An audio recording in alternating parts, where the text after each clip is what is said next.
Okay, so onto our program, and one last question. Who has never heard Alicia Lieberman speak? Ha! All right, well then I'm so glad that Rye gets credit for your first experience hearing Dr. Lieberman, because I have to say that every time I've heard her speak, I've come away so inspired and so re-energized for the work that I do with infants and toddlers and their families, and I think you'll agree that her knowledge and her compassion for the families is just boundless. And so just to say a little about her, she is the Irving B. Harris Endowed Chair at University of San Francisco, of Infant Mental Health at the University of California in San Francisco in the Department of Psychiatry. Is that right? Yes. And that means she's trained an awful lot of infant mental health professionals, and she's worked with many, many families, helping them create that sustaining and nurturing family life that children so desperately need. And she also has provided leadership to countless professionals as president of 0 to 3 and board member at 0 to 3. And she's the author of one of my favorite books, The Emotional Life of the Toddler, but she's the author of many other books. I think it looked to me like the newest one was Clinical Work with Traumatized Young Children. Is that right? So, I think you'll find many resources with her name on them out there. But I know that you're going to find that she's a paragon of intellect. And I want to say that she's also warm and gracious and beautiful. And when I think of her, I think of something my mother used to say to me as a child. She would say, pretty is as pretty does. And I think that Alicia Lieberman fills the bill 100% on that. So I hope you'll give her a nice warm welcome.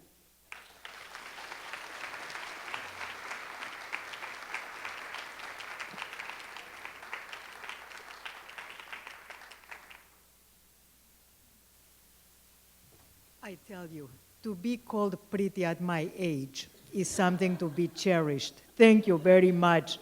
But in addition, I just want to say that when 0 to 3 got the opportunity to publish Ruth Ann's book, we were so happy. It's such a great book. So it's... I'm delighted to be here. Thank you for having me. Let me see. The theme of trauma and stress is not an easy one to talk about, to experience, to witness.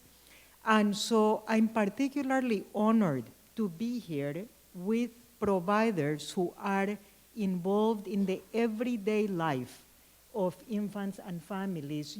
RIE stands for such tremendous respect for the individuality of infants, sensitivity to infants' cues, and sensitivity to the meaning that the way we respond to babies has for the baby and for the parents of the baby.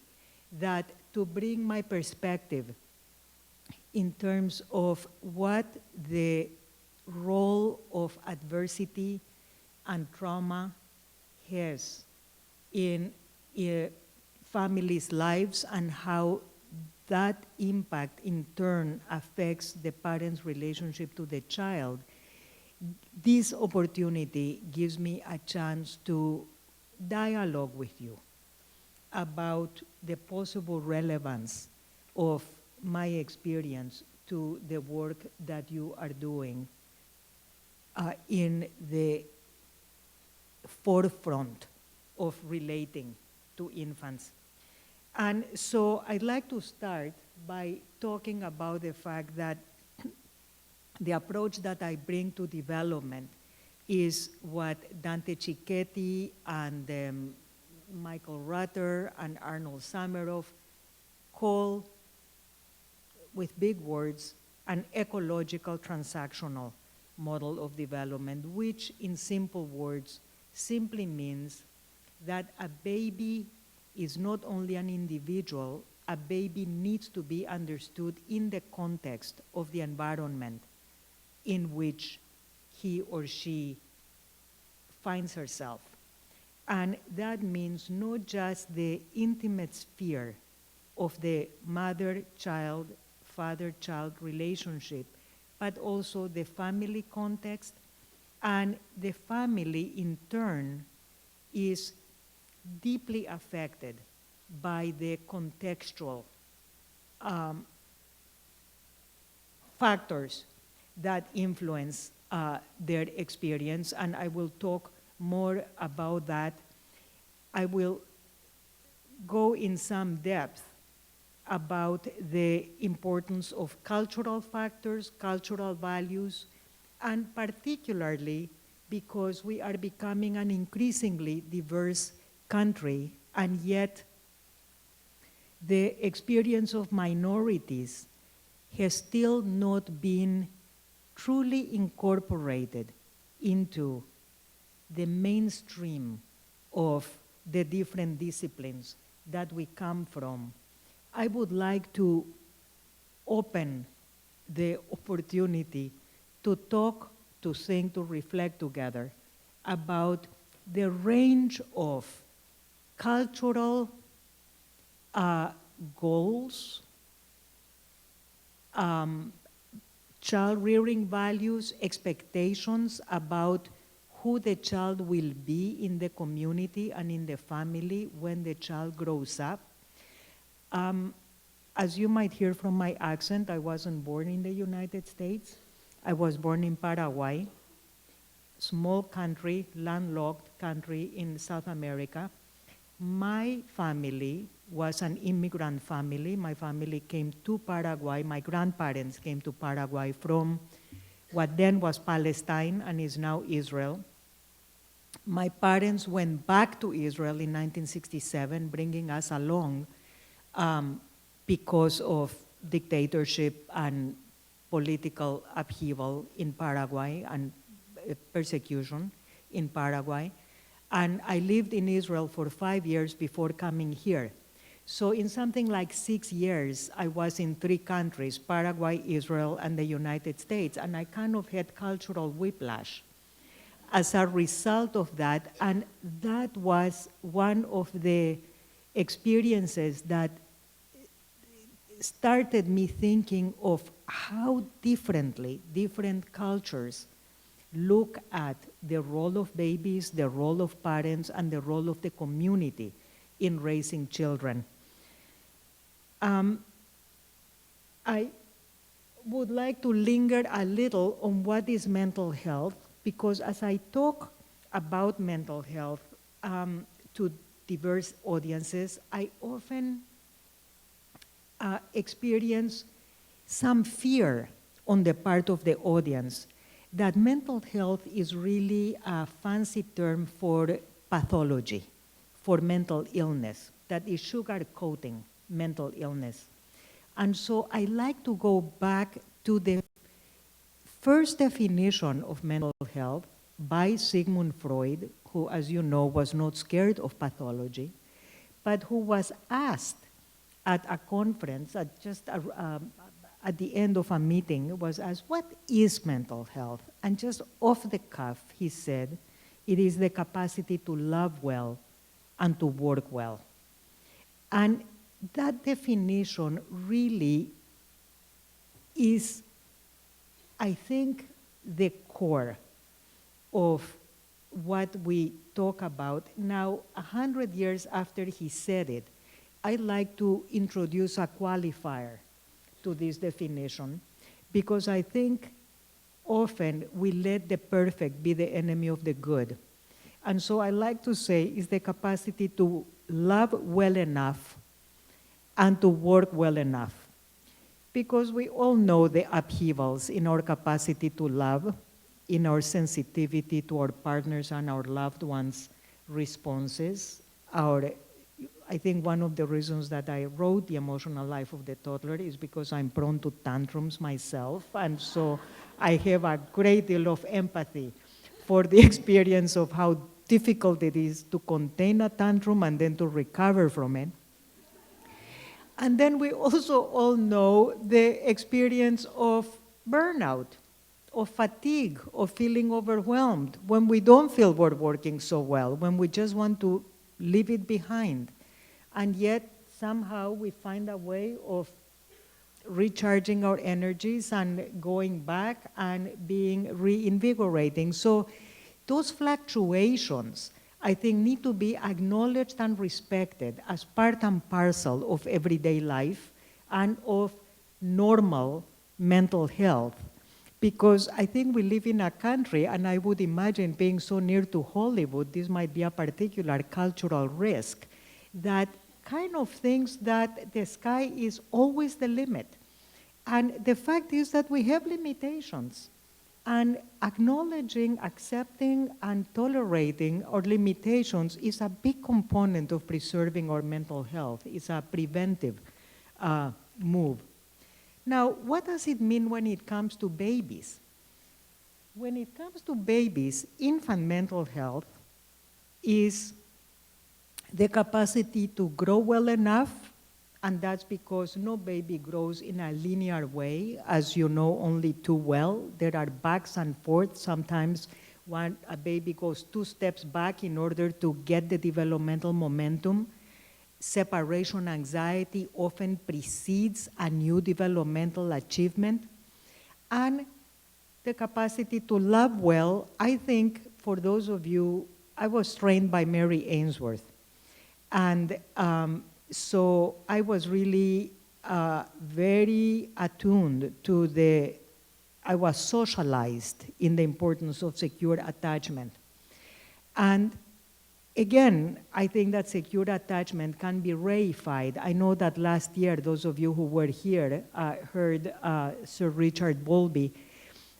I think sometimes secure attachment is reified as the absence of ambivalence in a baby and the absence of ambivalence in a parent. And the thing to remember, I think, is that there is no such thing as a completely secure attachment.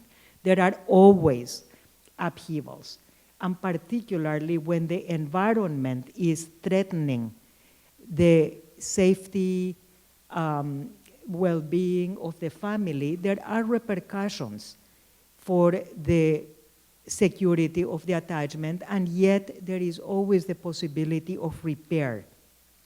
So I like to think of infant mental health as an experience that involves the baby's capacity for self-regulation, but also to recover from dysregulation, the baby's capacity to establish trusting relationships, a secure attachment, but also to repair conflict when conflict occurs, as it inevitably must, and to explore and learn.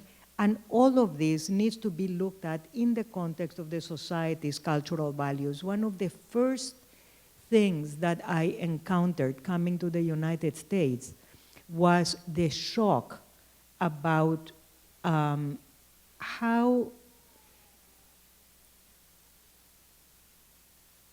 about the gap that often existed between my Latino lens of belonging,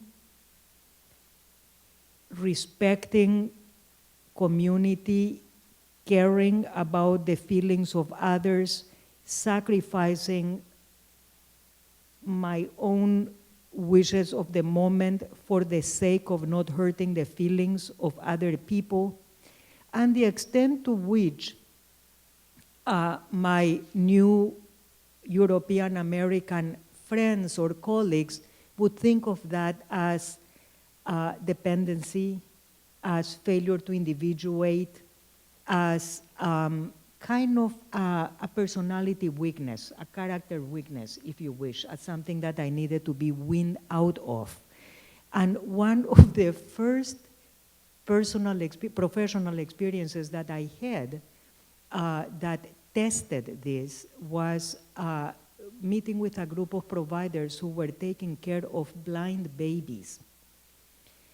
And the providers were European American. The babies and the families, the blind babies and the families were Mexican, and Central American.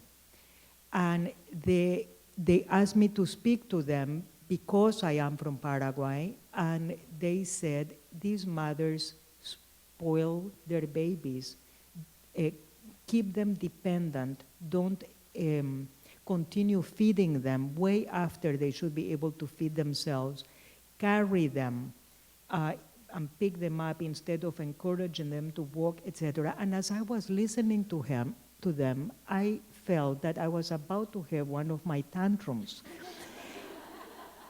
And I was getting so unsympathetic to them. And I was well enough behaved, because I didn't want to hurt their feelings as a good Latina, that I kept containing my feeling. And then I'm trying to understand why I was feeling so angry. And then I realized, oh my God, they are triggering in me that feeling of you Latinos encourage dependency.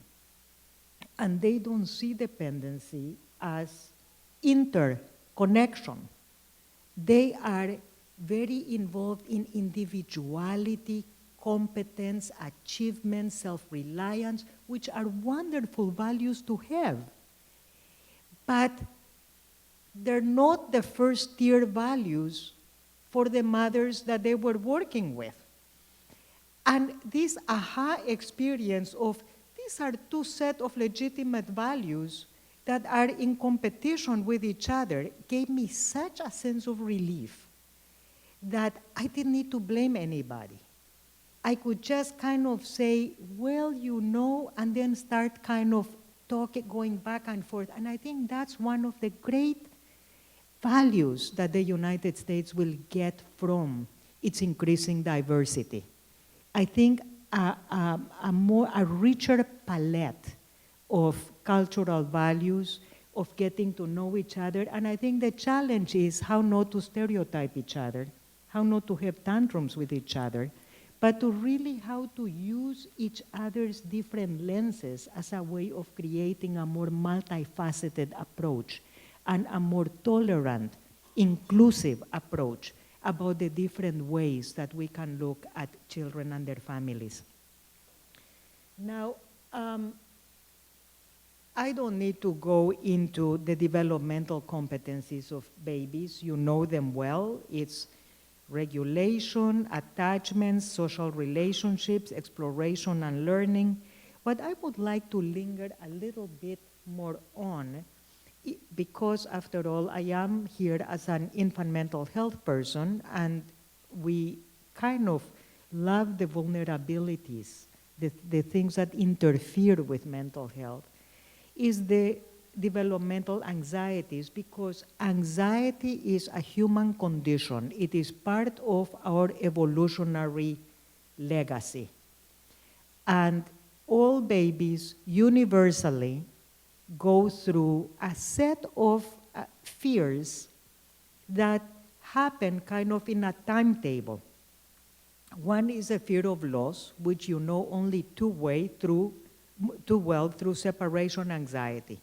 Any well-developing baby at some point in the first year of life will go through fear of the mom, the primary caregiver, the loved one going away, that separation. And one wonderful universal game that all cultures have developed is peekaboo, as a way of, in Paraguay, it's coreco-wa. It's, I don't know what it's like in other Spanish-speaking countries, but it is the way of reassuring that you will come back, and then hide and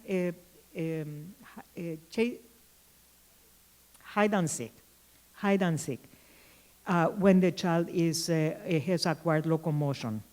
The second one is the fear of losing love and approval, which starts at about 12 months and has a peak at about 24 months. And I will always, the example I'd like to give is a 2.5-year-old, my niece actually, who was watching her father getting ready for work in a big rush because he couldn't find his briefcase. And she said to her mother, "Is Daddy mad at me?" And the mom said, "No, why would he be mad at you?" And she said, "Because he looks so angry." And the mother realized that for this child, of course, because she cognitively put herself at the center of causality, the only reason that she could imagine for her dad to be in a rush and to look angry and upset and so on was that she had done something wrong. The fear of body damage is another fear that comes at about 12 months. That's the reason that children are afraid of having their, 12, 18, 24 months old, have their nails cut, their hair cut, etc. I'll give you an example of a 3-year-old who had a 4-month-old baby. And the 4-month-old baby, as you well know, loved to suck his toes. And he was sucking his toes very happily, and then an uncle with a peculiar sense of humor put some ketchup on the baby's toe. And the 3-year-old burst into crying and cried and cried and cried and cried. And his mother, he had a wonderful mother, sat next to him and said, "I want to understand why you are crying." And he couldn't talk for a long time. He was just sobbing. And she said, "It's okay to cry. I just want to understand why you are crying." And this went on for a long time, and he finally said, "My baby brother will eat his toe and swallow it, and then he will not have a toe." He identified ketchup with eating and with swallowing, and that triggered this fear of body damage that is very, very salient at this age. And then finally, the fear of being bad, which is 3 to 5 years old, which is really the beginning of a moral conscience. It's what gives us the impetus to live up to the values of society, to recognize the difference between being right and wrong. And I remember a 5-year-old, 4.5-year-old, who really wanted to, was very curious about gender differences. And she kept, in preschool, she kept going to where boys were toileting and looking at them and could not stop herself. And the mother was getting very mad about it, and she said, "I want to stop, but I can't. I am so bad." And you could see there that conflict, that understanding that she was doing something that she wasn't supposed to do. These are all children that are normally developing children, and yet their anxieties are so intense. And this is one of the reminders that mental health doesn't always look so pretty. This is all just part of the human condition. The contextual influences are very important in all this, and I think the main message that I want to leave with you today is that these are all normal fears when the reality of the family situation confirms that life is dangerous. Then these fears and anxieties are not only part of the developmental process of growing up and maturing. It's almost as if the world confirms that yes, you will be left, you will not be loved, your body will be damaged, and you are bad.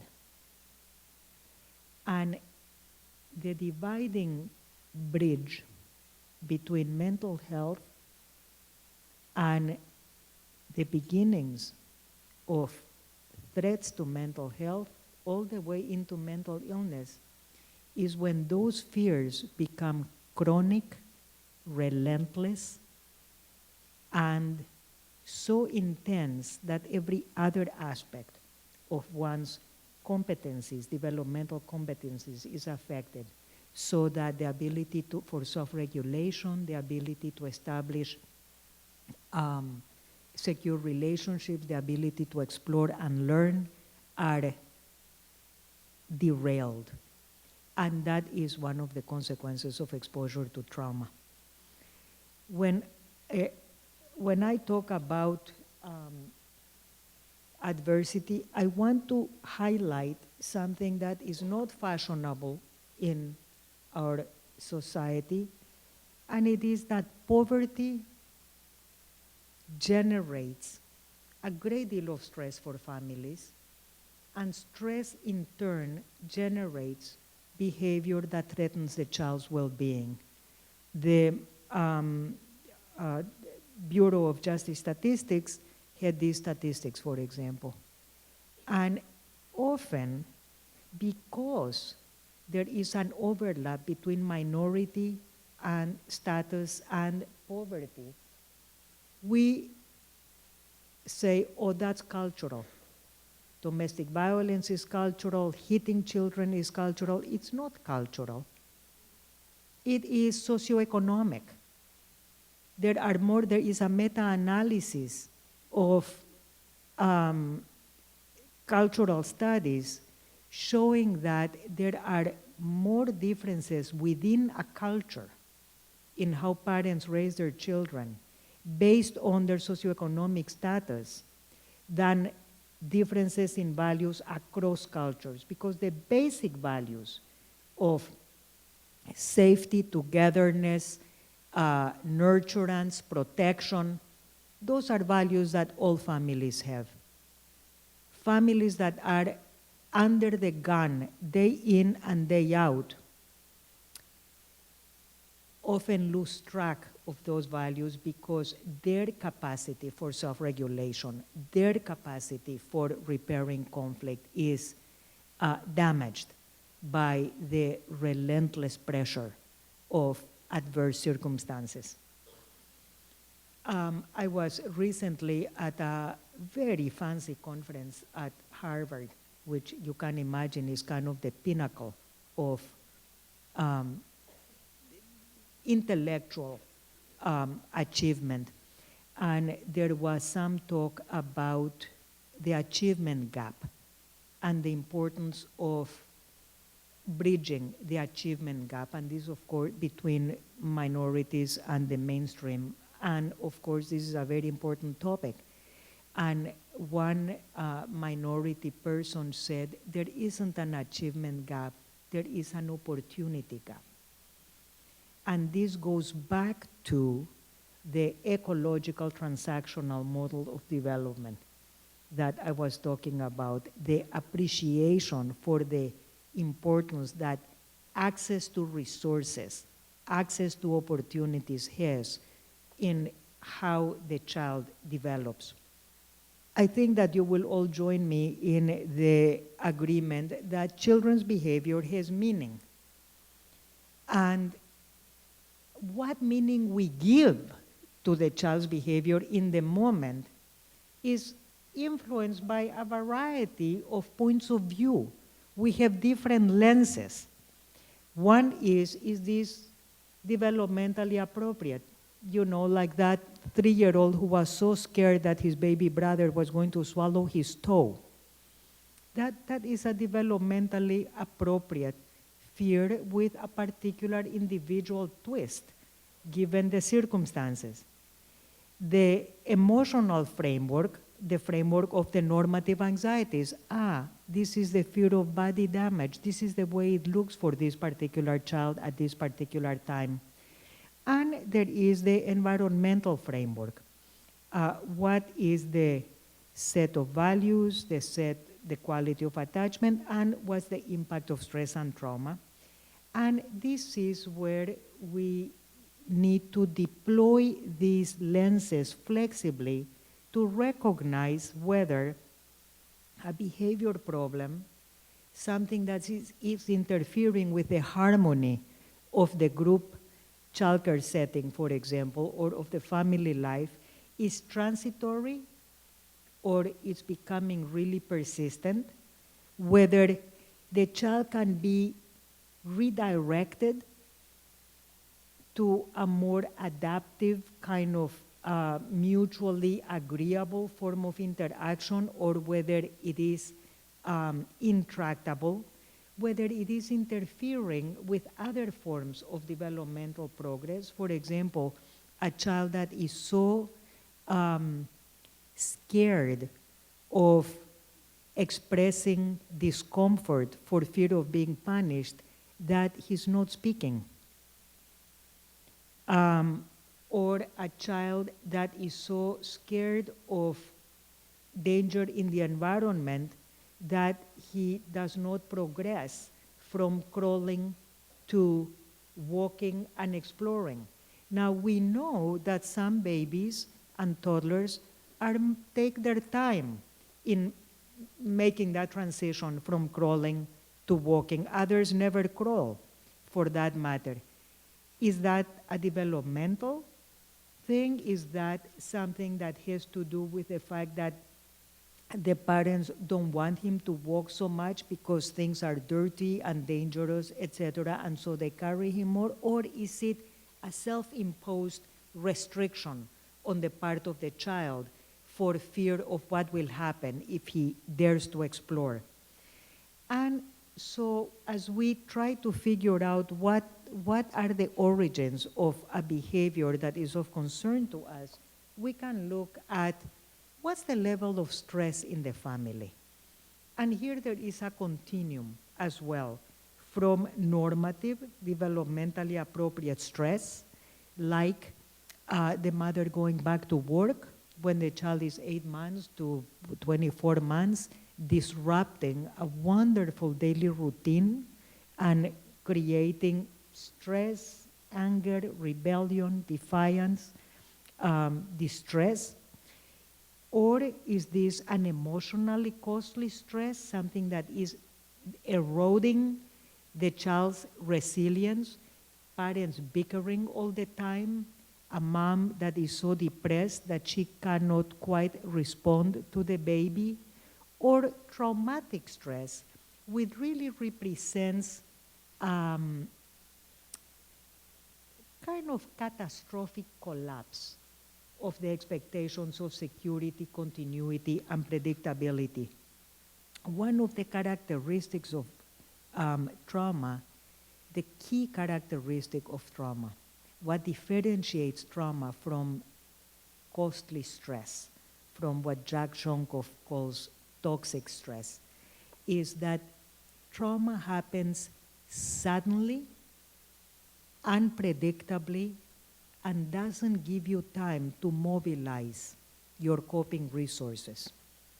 So as a result, we feel helpless and flooded by terror, because a traumatic event, by definition, threatens the life or physical integrity of the self or other people. So danger to physical or emotional integrity or life is the core of trauma. And what happens is with trauma is that it creates a changed expectation of what is safe and what is dangerous. I'll give you an example. I lived for 5 years in Israel. I was there during the Six-Day War in 1967. But in addition to the Six-Day War, there are constant threats from terrorist attacks. And from the beginning, as immigrants, we were trained to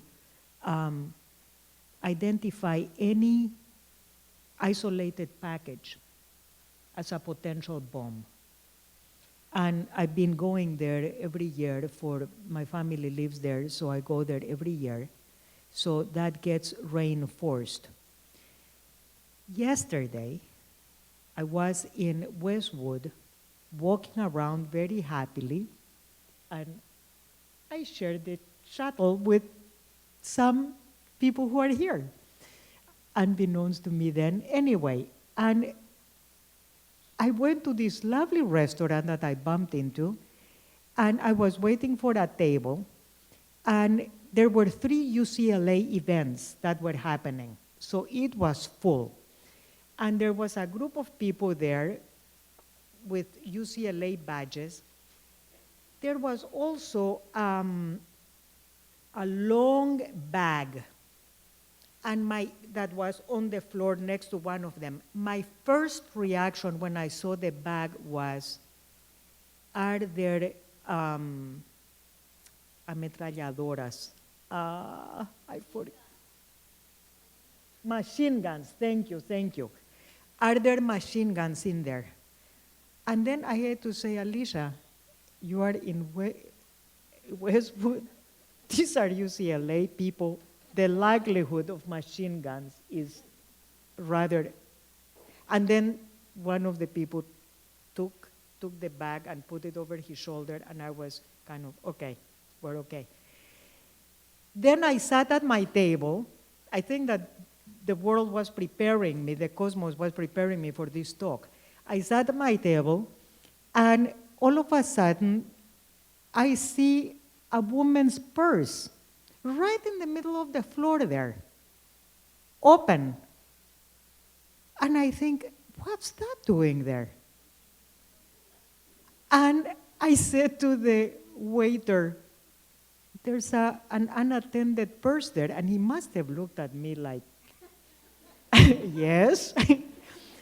And then he saw me, and I think he realized I was taking it seriously, and I said, and he said, I'll ask somebody. And he lifted the bag, and a woman in another table far away said, oh, I forgot it there. And I thought the casualness with which everybody responded, and I realized one just carries those, that potential response to danger. It alters our perception of what is safe and what is dangerous.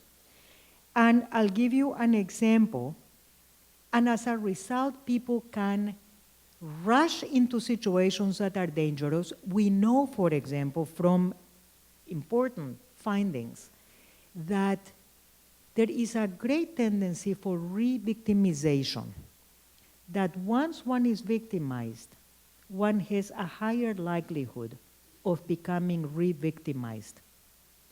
And of course, the victim tends to be blamed. Why do you put yourself in that kind of situation if you already know that it's dangerous? It's because the signals of danger are either underappreciated because one's perceptual field gets narrowed, or they get exaggerated the way they are. I'm an overreactor. There are people who are underreactors.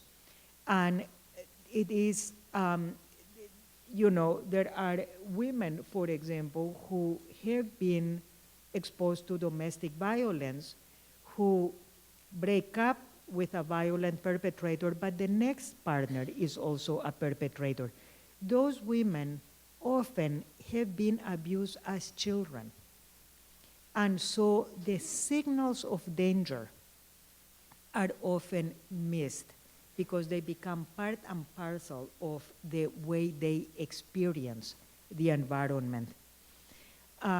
This has many, many important repercussions for parenting. And I'll give you one example. One of the things we do is work in domestic violence shelters. We have groups for mothers and their children under 5 in domestic violence shelters.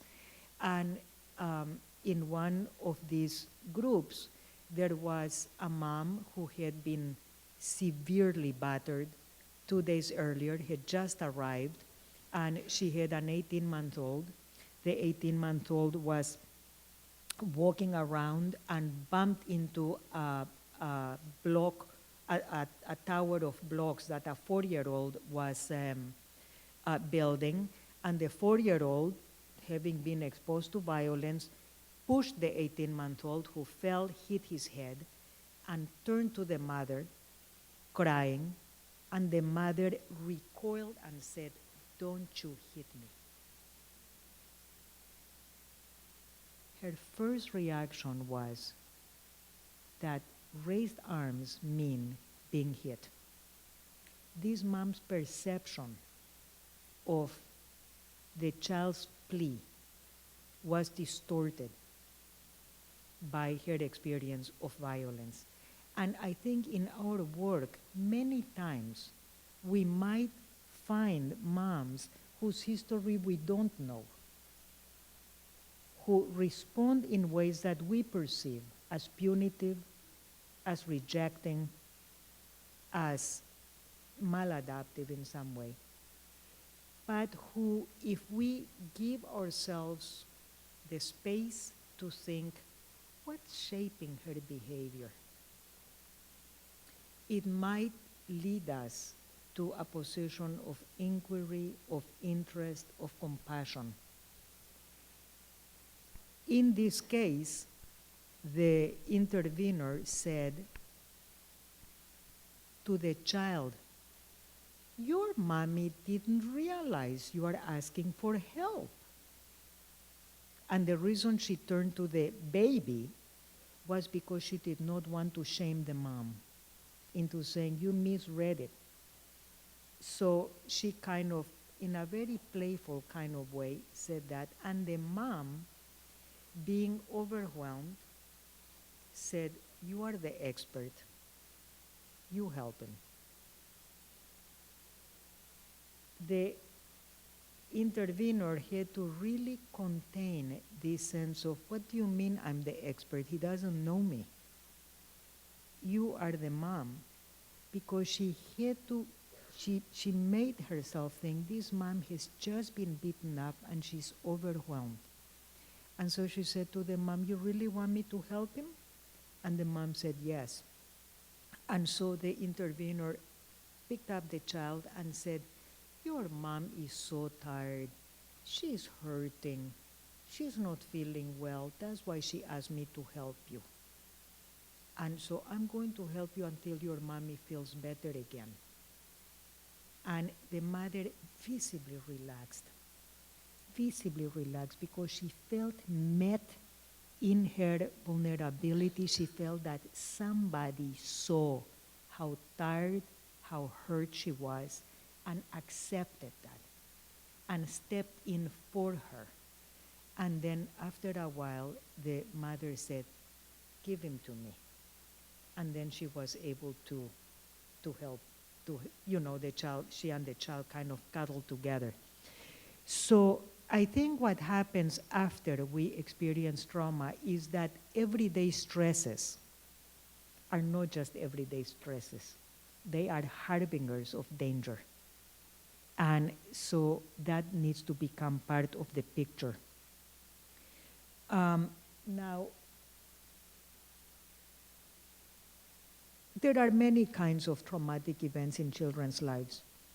Car accidents, near drownings, falls that are dangerous and are from high places, burns, choking. Actually, more children are hospitalized with these kinds of accidental injuries than any other age in the first 5 years of life. But exposure to violence is in the form of child abuse, domestic violence, community violence, is a huge source of trauma that is underplayed and underappreciated in spite of horrible statistics. Oops, it was the previous one. That more children die from abuse in the first year of life than at any other time. And the first week of life is particularly dangerous. Half of child abuse victims are under age 7. 85% of abuse fatalities are under age 6, and we are a very dangerous country for children. And I think that, because I think there isn't enough of, as you well know, of a support system for families. And parents are vulnerable as a result. They don't have enough support. And there is an overlap between war, community violence, child abuse, and domestic violence. We know, for example, that our returning veterans, there are 18 suicides a day among returning veterans, which is aggression towards the self, violence against the self, is the internalization of the violence that they saw, that they had to engage in while they were away. And there is also a higher level of child abuse and domestic violence among returning vets than among the general population.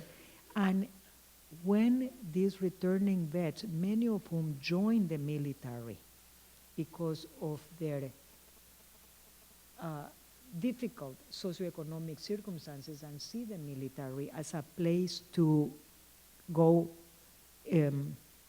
get further in life, when they return and they may live in neighborhoods that have higher community violence, because we know that poor neighborhoods are more violent, have less police presence, have fewer resources, they might be triggered more by the community in their neighborhood, so that it becomes kind of a vicious cycle. We know that children exposed to domestic violence are more likely to be abused, both physically and sexually, and that battered women are more likely to abuse. It's a trickle-down kind of experience. But we also know that when battered women leave the abusive situation, the rate of child abuse goes back to the regular rate. So what happens when parents are exposed to violence is that they lose their emotional regulation, they lose trust in themselves and others, and they are bombarded by traumatic reminders, by traumatic triggers, like the woman who thought that her child's raised arms were a sign that he was going to hit her. And those expectations are, I'm gonna get hurt. So that the child who is being raised by a parent who has been exposed to violence feels caught between the impulse of turning to the parent for protection and reassurance and the fear that if they do that, the parent might hit them or reject them. So there is what Mary Main calls an unresolvable fear because the parent has nowhere to go. And that is where you have such an important role in being a protective place, being a place where the child can learn that that is not the way everybody operates, and that you respond with protection, you respond with understanding, you respond with fulfilling the child's, just like the intervener who said, I'll take care of you until your mom is able to take care of you, did for this mom. And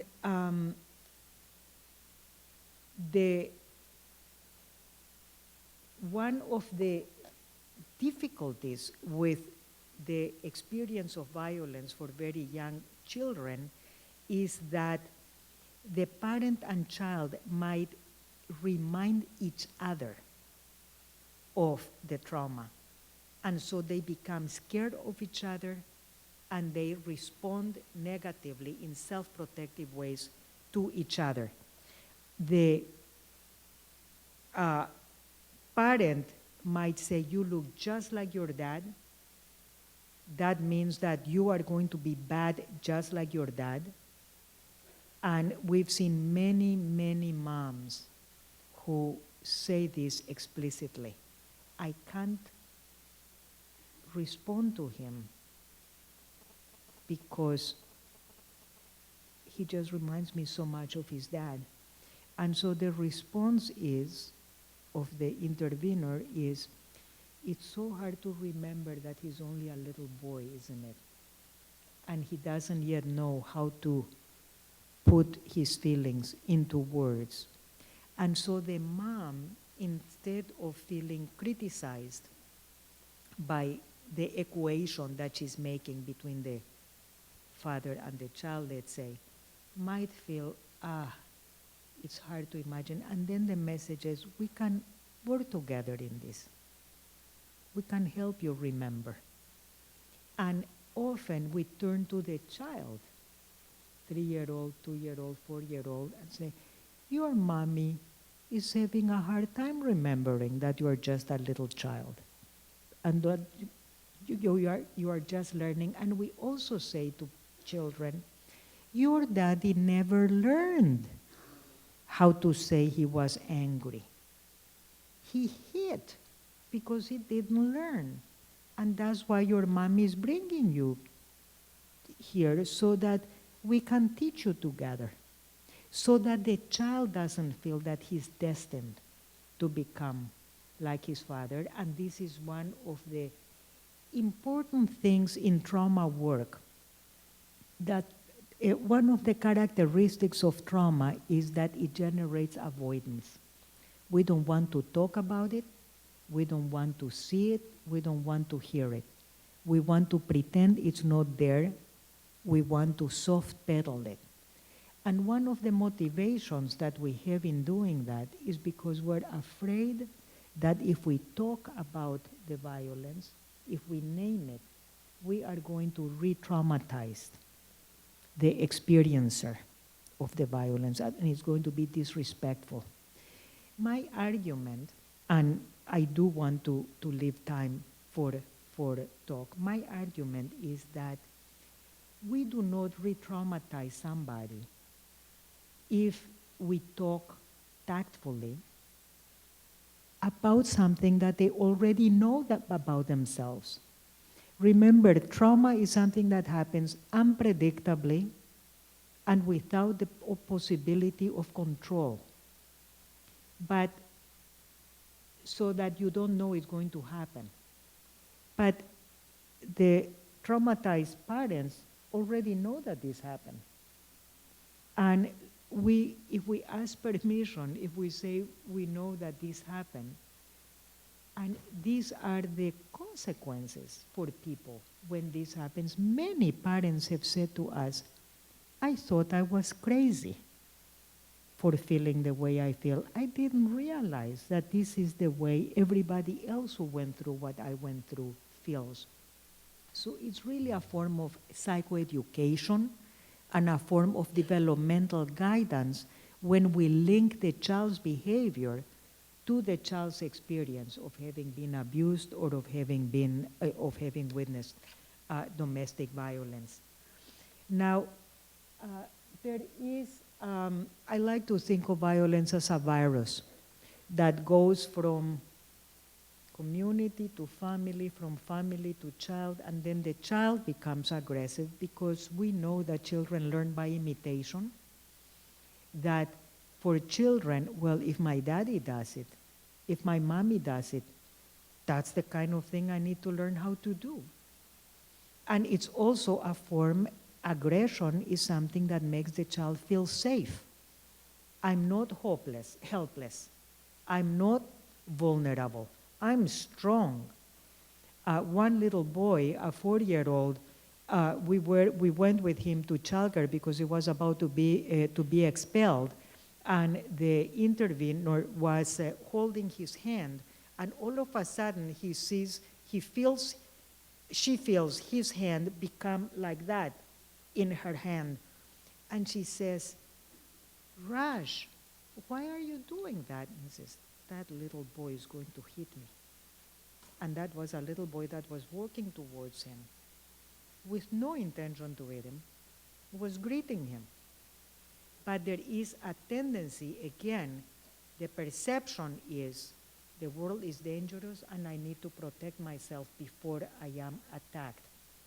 And if we reframe aggression in our minds as a form of self-protection, as a form of trying to feel strong in the face of overwhelming danger, then we can give a message of, you are safe, I'm going to keep you safe, and you hitting is not safe for you, and it is not safe for other people, and I'm going to teach you not to hit.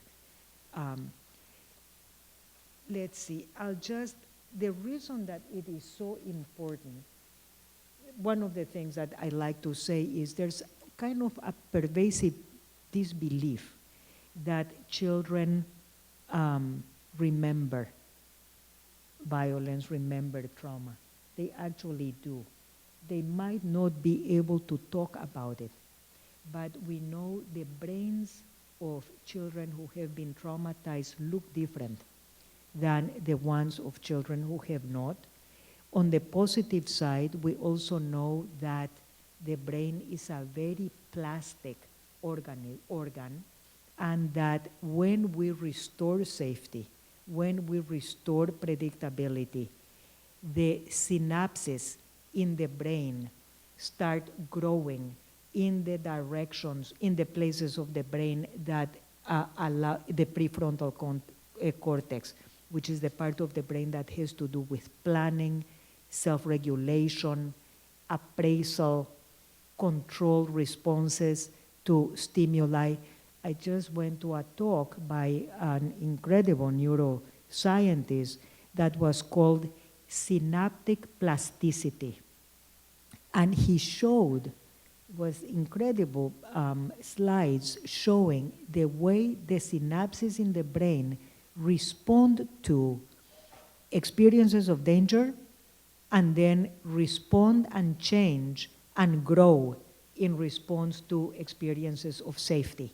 And that's one of the reasons that early intervention is so important, because the brain is has most plasticity in the early years. Now, I just want to move to the study by Walter Gilliam that you might be familiar with, showing that preschoolers are expelled from childcare at a much higher rate than children in kindergarten through 12th grade. And I think the same reason that they are expelled is the same reason that there's so much child abuse in the first 5 years of life. The childcare provider often feels, I don't know how to deal with this kid. So instead of finding myself at risk of hitting him, I better just ask the parent to take him out. I think that there is often among these children, and that's the second step of the study, why are preschoolers expelled at such a higher rate, 3 times the rate, than older children? It's because childcare providers have not been taught to look at the underlying reasons for aggression, and they feel helpless. They feel triggered. And for providers who themselves have had experiences of trauma, as many of us do, that trigger, that behavior triggers fears in oneself of being helpless and of not having coping skills. Another part of the study that is just as compelling is that in childcare centers where there is mental health consultation, the rate is significantly lower. So just like parents need support from society, child carers need support from society, from their administrators, from their colleagues, from society at large. And we know that quality of care matters. The NICHD study in 10 sites shows that with a lot of children, 1,364 newborns from infancy through school age, shows that smaller group sizes, lower child-adult ratios, skilled responsive caregivers, physical environments that are safe and stimulating, lead to better attachment, better language, better development altogether, but we do not invest in our childcare, as you well know, and that is why I think that you all are an incredibly powerful lobby for public policy that asks for better conditions for yourselves and better condition for the childcare experience. And this is where you have the role of what I like to call angels in the nursery. Selma Freiberg, who is to me what Magda Gerber is to you, created a metaphor called ghosts in the nursery, where she talks about the kinds of things that I was talking about, the intergenerational transmission of conflict, violence, trauma, traumatized parents traumatizing their children becoming aggressive, withdrawn, angry. Well, there is the other side. There is the angels in the nursery. No parent is only an abusive parent. Parents have parts of themselves that are loving, warm, tender. We need to connect with it. And when we don't connect with it, because of a variety of reasons, we can be angels in the nursery for the child that doesn't have an angel in the nursery in the family, by creating experiences of being met in protective ways. And I remember I like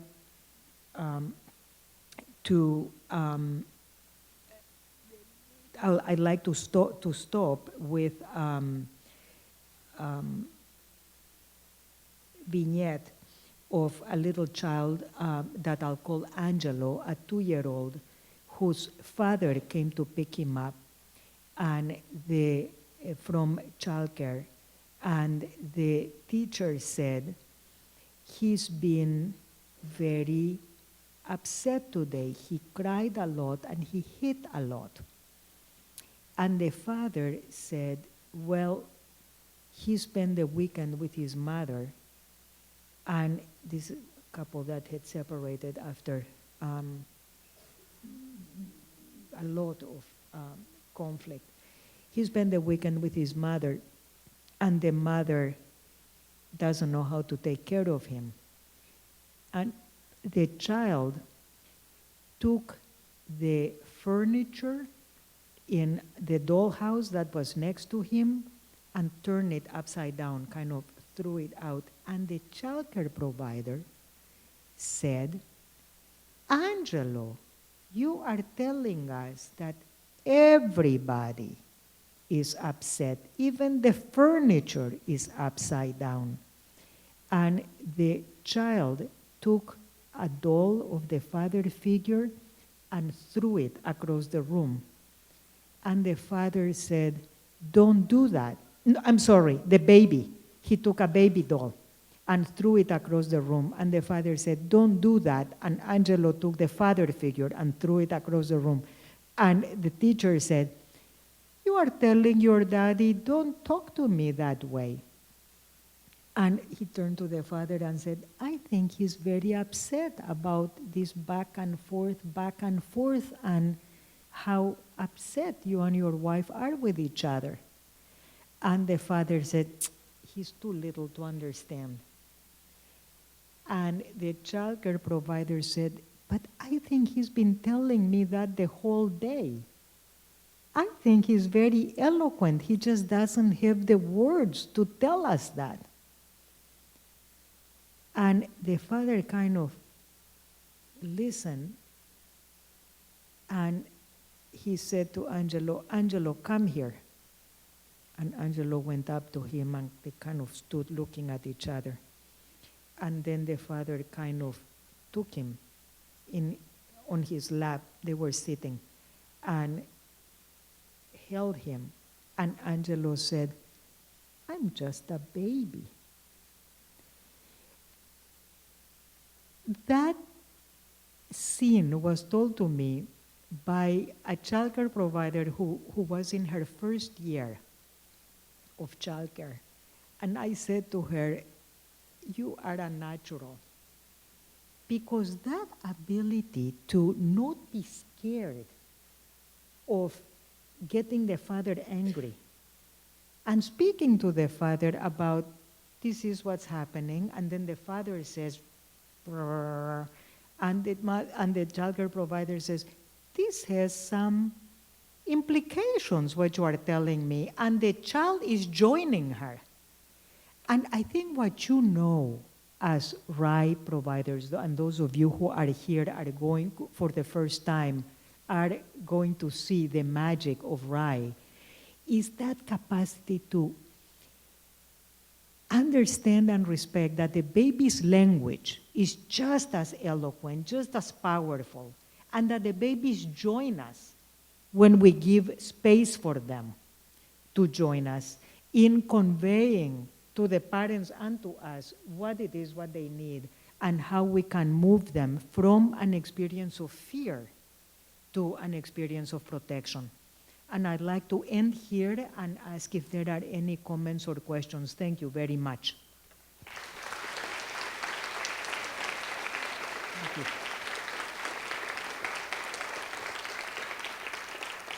Thank you.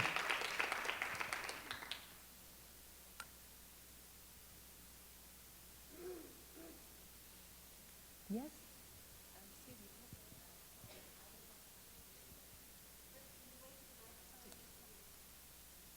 You mentioned the interest in neuroscience talk, and I'm actually interested in following a little bit. Who was sorry, the person? What's hear the you. name of the person who gave the neuroscience talk about synapse plasticity? His name is Robert Malenka.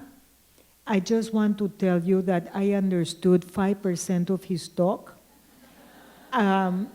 It was an extraordinarily difficult talk to understand, but because it was very technical and it was for neuroscientists, I just went because I liked the title, and I thought even that 5% would put me above the 5% that I had before. But there is Alan Shore, S-H-O-R-E, right here, has written wonderful books about brain plasticity. Daniel Siegel, also right here in Los Angeles, has written a book, several books. One about brain development and plasticity, and another one about parenting from the inside out, that speak about those, and those one understands 95 to 98%. So I would direct you there rather than to Robert Malenka, if you don't mind. But feel free, he's, Robert Malenka, if you can Google him, I'm sure you'll find a lot of stuff. Yes? Are there different levels of trauma? And if so, how do you intervene appropriately with the different levels of trauma? That's a very good question.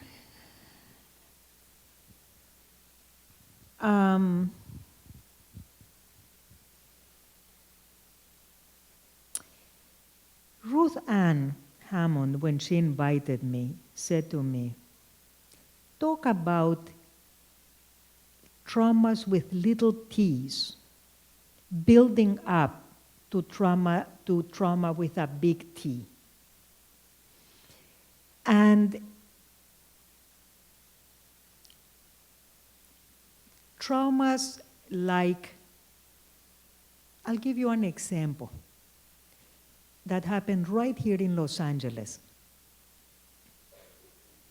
This was a 2-year-old whose birthday had been 2 days earlier. She had turned 2. And there had been a big party. And she learned to blow up the candles and so on.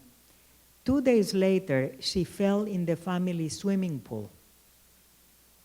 And she nearly drowned. And she was unconscious for 24 hours with the family surrounding her. And they didn't know whether she was going to wake up. So it was a trauma for her, a trauma for the family for sure. The family managed to not blame each other, to join in the worry, and to support each other during all this difficult period. And when the child came to herself again, the first thing she said was, cake. Now, this is a traumatic event. A near drowning is one of the traumatic events. It was isolated.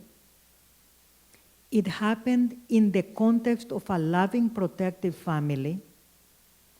And I said to the grandfather called me to find out what sequelae to expect from this, because the child was in the hospital for 2 days for observation, and that in itself can be very stressful. This is what we called the secondary adversities associated with a traumatic event. Many times when something bad happens, other bad things follow that are not quite as big as the original bad thing, but you know, for example, after domestic violence, a mother leaves and there's a new home, there's less money, there's, you know, all of that, changes in childcare, all of that. In this case, it was staying in the hospital, but the parents were allowed to stay around. I said to the father, the fact that her first word was cake makes me think that as she was unconscious, her brain was entertaining the memories of this wonderful celebration. And when she woke up, what she saw was the loving family around her celebrating her waking up. That, I think, is a trauma with a small t, because they had a happy end to begin with, but also because the protective factors were there to help the child. The same thing happening to a child that has parents that are blaming each other, who are so upset that the dynamic of the family changes, would need another kind of intervention, right? And this child really recovered without sequelae, without even more separation anxiety. It was quite a little bit, but it was very temporary. Versus a child for whom this was one more accident in a series of accidents related to neglectful supervision. You know, sometimes trauma occurs not because it is inflicted by the parents, but because the parents are not quite aware of the sources of potential danger, because they're so immersed in their own depression, helplessness, expectation that that's the way the world is because that's all they know, and they can't quite realize the impact on the child. So yes, I think that there are different levels of trauma that have a lot to do with how circumscribed the traumatic experience is, and the balance between protective factors and risk factors that help the child to surmount it, and how to treat it differently we would need to really go into, that's where we go into case-focused reflection, right? Because the generalities are, you go with the parent's strengths and you build on them. And then you try to shore up the parent's vulnerabilities. But thank you for the question. It's a really important one. Okay, one more question. On one of your later slides, it said, there was a statement, love lives in the body. I'm sorry. It said, one of the statements on the slides, one of the later slides said, love lives in the body. Yes. And I was just wondering if you could describe what that means. Thank you, because I think that every trauma talk needs to end in a message of hope. So thank you for bringing that up. There's a lot, the trauma field, the trauma community talks a lot about the fact that trauma lives in the body. And trauma lives in the body. You know, when I was responding to that bag, it was first my body that reacted and then my mind. And among the neuroscience stuff, there is a wonderful neuroscientist, Joseph Ledoux, Ledous, who says, if you are walking around in the forest and you see a long brown thing, your first reaction is, this is a snake. And your second reaction is, this is a branch. It's much better for your survival if you think, this is not a snake, that if you think it's a branch, and you think, oh no, this was a snake. So the brain is made to respond here in the amygdala, which is a portion, very early developing portion of the body that is totally mature by age one, when children start locomoting and really need to monitor the environment for signs of danger. So those experiences are really embodied in the brain and how the brain responds to signals of danger. But loving experiences of protection, of reciprocity, are also in the body. They are also in the amygdala because the amygdala responds to signals of protection, reassurance, cuddling, rescue, just as much as it responds to signals of danger. And so for this child who woke up saying cake, her experience was in the body that this was a blip in an otherwise predictable, loving world, and it was temporary and circumscribed. The experience of the body was, this is a safe world, and my response at the visceral level is that, okay, I pick myself up and I continue exploring. You might see children that are just learning to walk and they fall down, and some of them cry and cry and cry and they can't pick themselves up. Some of this is individual, temperamental characteristics. Some of it is how the parent might respond to it. But when the parent responds lovingly and says, there you go, you are safe, I'll keep an eye on you, the child starts toddling again. All those experiences, and that's what we call building angels in the nursery, building experiences of being unconditionally responded to with protection so that the child feels in the body that there is a repertoire of benevolent, loving experiences to counterbalance the experiences of fear. Does that kind of explain it? Okay. One more. Can we have one more? Okay, I can talk late. Okay. No more? One more? One more short one. Quickly. You said that there are developmentally times of the children feel fear when they're growing. and if something happens to coincide with it, there can be repercussions.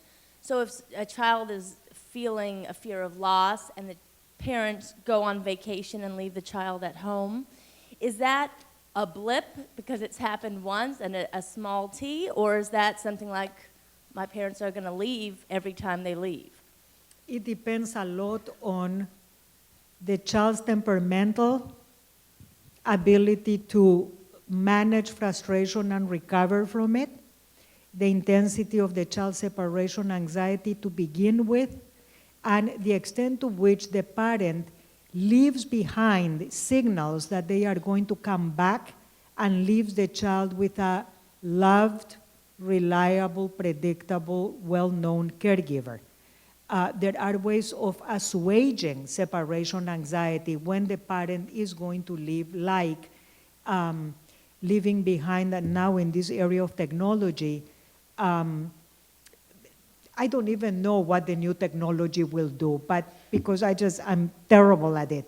But in my time, it was, for example, a videotape or an audio tape of the parent singing lullabies that the caregiver, the surrogate caregiver played for the child when the child went to sleep, when the child was having a tantrum, saying things like, "You are missing your mommy and your daddy." They're going to come back having photographs, helping them, depending on the age. So those transitional objects that help the child keep the memory of the parent alive and the constant sign of reassurance and reminders, those things help. Thank you very much. Thank you.